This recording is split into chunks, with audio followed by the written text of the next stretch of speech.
পীর সাহেব চরমোনাই বললেন, জামাতের এক পাল্লায় আমেরিকা, অন্য পাল্লায় ভারত। আসলে এটার বাস্তবতা বা সত্যতা কতটুকু যদি আমরা বিশ্লেষণ করি, জামাত 1971 সালে বাংলাদেশের মানুষকে যখন হত্যা করছিল, নারীদের ধর্ষণ করছিল, তখন জামাতের প্রধান সহায়ক ছিল আমেরিকা। এবং আমেরিকা অস্ত্র দিয়ে, অর্থ দিয়ে বাংলাদেশের নাগরিকদের বিরুদ্ধে তখন এই সহযোগিতা জামাতকে করেছে। এটা একটা ঐতিহাসিক বিষয় যে জামাতের সেই বন্ধুত্বের জায়গাটি আমেরিকার সাথে এখনো নষ্ট হয়নি। যে আমেরিকা ইসরায়েলকে যেভাবে অর্থ দিয়ে, অস্ত্র দিয়ে সাহায্য করে ইসরায়েলিদের হত্যা করার জন্য, তেমনি বাংলাদেশের নাগরিকদেরকে হত্যা করার জন্য সেই সময় অস্ত্র এবং অর্থ দিয়েছিল। সেই আমেরিকার সাথে জামাতের প্রেম আবার নতুন করে জাগবে না, এইটা আপনাদের কে বলছে? এইটা আপনাদের কে বলছে? আর কোন রাজনৈতিক দল যদি প্রকাশ্য ঘোষণা দেয়, কি ঘোষণা দিছে? যে ভারতের সহযোগিতা চায়, ভারতের সাথে বন্ধুত্ব চায়, তারিখ সহ বলে দেই ভাই, 28 আগস্ট একবারে সংবাদ সম্মেলন করে বলেছিল। আবার 31 আগস্ট ভারত এই বিষয়ে রেসপন্স করেছিল, তারা ভেবে দেখবে। এখন প্রশ্ন হলো, ভারত কেন জামাতকে সহযোগিতা করবে?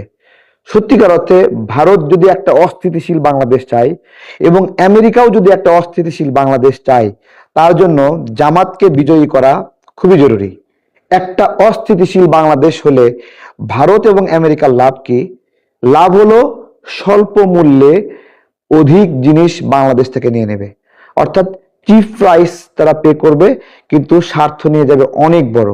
অর্থাৎ বাংলাদেশকে মিনিমাম স্বার্থের বিনিময়ে আমেরিকা এমন কিছু নিতে চায় যেটা দেওয়ার জন্য একমাত্র উপযুক্ত একটা দুর্বল দল এবং এই ধরনের ইস্টাবলিশমেন্ট গুলো সত্যিকারের স্টেক হোল্ডার যারা, তাদের হাতে ক্ষমতা দিতে চায় না।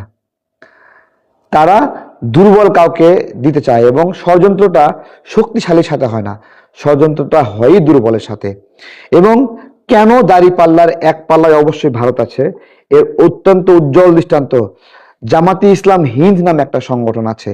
জামাতে ইসলামের আর একটা শাখা সংগঠন যেটা ভারতীয় জামাত। এই জামাত এবং ওই জামাতের শিকড় একই জায়গায় এবং একই এস্টাবলিশমেন্ট, একইভাবে চুক্তিবদ্ধ।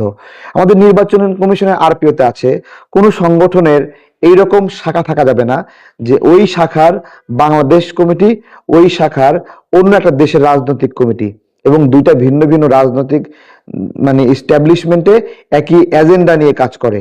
এটা হলো সে জামাত ইসলাম, যে কারণে পীর সাহেব চরমোনাইয়ের কথাটাকে সত্য হিসেবে নেওয়া যায় যে দাঁড়িপাল্লার এক পাল্লায় হলো আমেরিকা, এক পাল্লায় ভারত। দুইটাই মুসলিম আগ্রাসনের ক্ষেত্রে যখনই আমরা ইসরায়েলের নামটা আসে, তখনই এই ভারত এবং আমেরিকার নামটা আসে। এবং ইসরায়েলের যা যা নিপীড়ন, যা যা দমন পীড়ন হয়, তার পেছনে ভারত এবং আমেরিকা মুসলিম নিধনের ক্ষেত্রে অন্তত এক কাঁধে কাঁধ মিলায় কাজ করে। এই এই হলো আমাদের সামনে জামাতে ইসলাম। এই জন্য আমাদের আমাদের হেফাজতের আমির তিনি বলেছেন, জামাতে ইসলামকে ভোট দেওয়া হারাম। এই ধরনের গুরুত্বপূর্ণ এস্টাবলিশমেন্ট এবং স্টেটমেন্ট যখন ইসলামের হেফাজতকারীদের কাছ থেকে আসে, ইসলামের হেফাজতকারী কারা? এ ভাই, আপনাকে ছোটবেলায় যে কোরআন শিখাইছে না, হাদিস শিখাইছে, উনি হলো আসল হেফাজতকারী। এবং উনি হলো সেই হেফাজত ইসলামের আমাদের কওমি ঘরানার হুজুররা। তারা আপনাকে কোরআন শিখাইছে, হাদিস শিখাইছে, আর এই সময় আসে ইসলামের হেফাজতকারী হয়ে যাবে জামাত। এত সহজ? তো এই বিষয়গুলো আসলে আপনার হলো এমনি মুখে আসছে, পীর সাহেব চরমোনাই বলে দিছে, এইরকম না। এবং বাংলাদেশকে খুব বড় একটা ইসলামিক অর্থনীতির হাত থেকে বাঁচিয়েছে। আমাদের এই সময়ে ইসলামিক অর্থনীতি চলে কি? মসজিদ ভিত্তিক, মাদ্রাসা ভিত্তিক, এতিমখানা ভিত্তিক।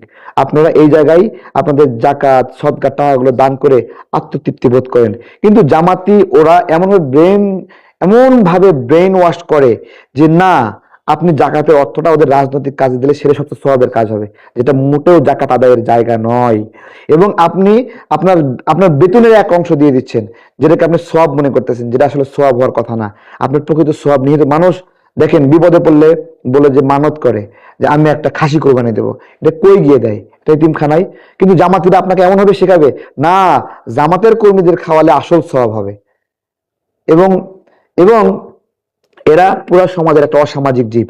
আমরা যখন রাস্তাতে চলি না, এদের সাথে যাদের একটু দ্বিমত, এরা দাঁতে দাঁত করে খিস দিয়ে রাখবে, ঠিক আছে, কথা বলবে না আপনার সাথে, যেন মানে সমাজের একবারে শত্রুর সামনেও মানুষ গেলে, হাই ভাই কেমন আছেন, কি অবস্থা, আচ্ছা ঠিক আছে ঠিক আছে, এরকম বলে না। কিন্তু এদের কাছে এই সভ্যতা পাবেন না, এদের কাছে পুরোটাই বর্বরতা পাবেন। যারা আপনাকে এর সাথে শত্রুতা, মানে ও আপনাকে দেখবেই না, একবার দাঁতে দাঁত খিস দিয়া। ওরা ওদের রিজিমের বাইরে কাউকে খাওয়াবে না, কাউকে সহযোগিতা করবে না, কিন্তু নেওয়ার সময় পুরো দুনিয়াকে বোঝাবে যে আপনি ডাইরেক্ট জান্নাতে যাচ্ছেন, দিবেন জামাতে, যাবেন জান্নাতে। এই যে একটা তরিকা, এই তরিকা কত বড় মুনাফিকি তরিকা, যাকে চিন্তা করেন। আপনারা যদি জীবিত অবস্থায় দজ্জালকে দেখতে চান, তাহলে এদের শফিক সাহেবের চেহারা দিয়ে তাকাবেন। এরা দেখেন, এত দজ্জাল কিন্তু এভাবে সুন্দরভাবে আসবে যে একবারে আল্লাহর ওলি সামনে আসে বলতেছে, এই যে তোমার জান্নাত, এই যে তোমার জাহান্নাম, তুমি কোনটা নেবা? কিন্তু ভাইয়েরা, ইতিহাস ঘটনা আমরা কিছু জানি, যে ব্যক্তি ওই দজ্জালের জান্নাতকে বেছে নেবে, সে যাবে জাহান্নামে। কারণ ওটা সঠিক পথ না, ওইটা ইসলামের হেফাজতকারী না। ইসলামের হেফাজতকারী আমাদের মসজিদ মাদ্রাসার ইমামরা, তারা হেফাজত করবে। ইসলামিক অর্থনীতি চিপ্পা চিপ্পা এরা রাজনৈতিক কাজে ব্যবহৃত করতেছে। আমাদের হেফজখানার অর্থ সংকট পড়ছে, এতিমখানার অর্থ সংকট পড়ছে, পড়বে না কেন? ব্রেইন ওয়াশ করে দানের জন্য যে অর্থ, সদগার জন্য, ডাকাতের জন্য যে অর্থ, সব নিয়ে যাচ্ছে। এবং এইটাই হলো আমেরিকা এবং ভারতের ষড়যন্ত্র, যে আপনার ইসলামিক অর্থনীতিকে পঙ্গু করে দিবে এমন একটা ব্রেইন ওয়াশ করে। তার জন্য একমাত্র ভুয়া ইসলামিক দল হলো জামাত। পীর সাহেব চরমোনাইকে ধন্যবাদ তার এত বড় একটা পর্যবেক্ষণের জন্য। এবং আসলে গুণী মানুষদের মুখ দিয়ে মাঝে মাঝে এমন বোমা আসে, সব প্রকাশ করে দেয়। ধন্যবাদ সবাইকে, আসসালামু আলাইকুম।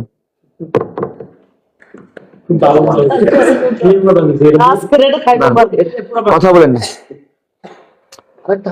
না, না না, আমি অন এয়ার আছি, আপনারা কথা বলছেন এভাবে। সবাই ভালো থাকবেন, ধন্যবাদ সবাইকে। কে কই থেকে বলছেন কয়েকটা কমেন্ট পড়ি দেখি। ওমা, সব তো গালিতে ভরা, সি সি সি সি সি, ওজু নষ্ট হয়ে যাবে। জামাতের ভাইরা দেখেন, এভাবে গালি দিয়েন না, এভাবে গালি দেওয়া ঠিক না, ঠিক আছে? এটা কোনো ভাষা না ভাই। ঠিক এক্স্যাক্টলি। আমি একটা কথা বলি আজকে, মানে আমার পাশে আমার শত্রু বসে আছে, কেউ যদি আমার শত্রুকেও তার মা নিয়ে গালি দেয়, যে গালি দিচ্ছে তাকে আমি সাপোর্ট করব না। তাহলে যে আমাকে সরাসরি গালি দেয়, আমার মা নিয়ে গালি দেয়, আমাদের বাবা নিয়ে গালি দেয়, এ ভাই, এ কেমন বর্বর যুগে আমরা পৌঁছালাম, চিন্তা করতে পারেন? হ্যাঁ, সরাসরি কোনো কথা নাই, কেউ এড়ে ছিড়বে ওড়ে ছিড়বে, এগুলো ভাষা, সভ্য ভাষায়, ভদ্র ভাষায় মানুষের সমালোচনা করা যায় না, যায় না। এটা করবেন আপনারা, নিজেদেরকে সংশোধন করে নেন। আর আমরা, আমাদের ওস্তাদ কারা?